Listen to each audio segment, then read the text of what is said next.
به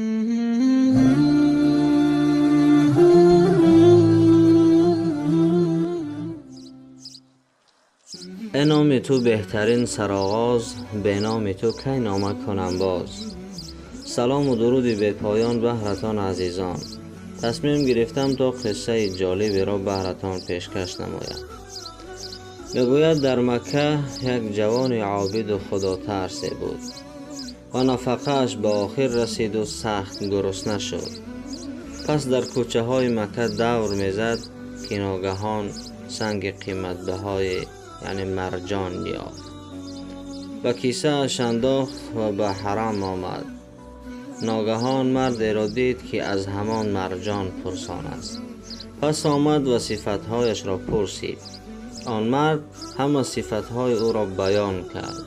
مرجان را داد تا به او کمی چیز بدهد، اما آن مرد از خرسندی مرجان را گرفت و به هیچ جای نگاه نکرده برفت.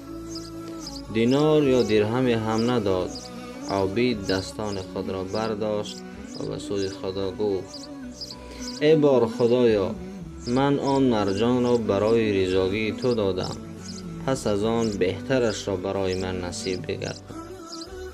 بعد کمی به بحر آمد تا به مکان رود.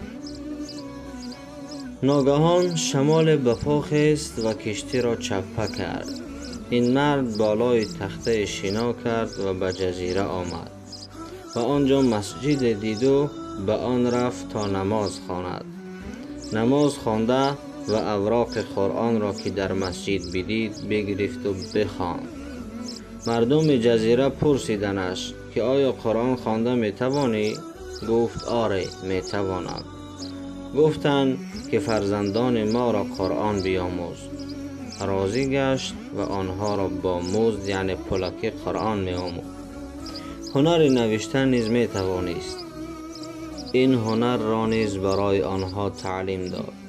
روز برایش مردم آنجا گفتند که اینجا یتیم دختری هست که پدرش مرد صالح بود اما وفات کرده است.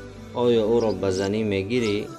جوان راضی گشت و بعد توی آن مرجانی که در مکه یافته بود در گردن آن دختر بدید. قصه آن مرجان را پرسید. دخترک حکایت را چنین قصه کرد که پدرم آن را در مکه گم کرد و مرد او را یافته باز پس گردان. پدرم همیشه دعا میکرد که برای دخترم مثل همان مرد شوهر برسان. عابد گفت که آن مرد خود من هستم.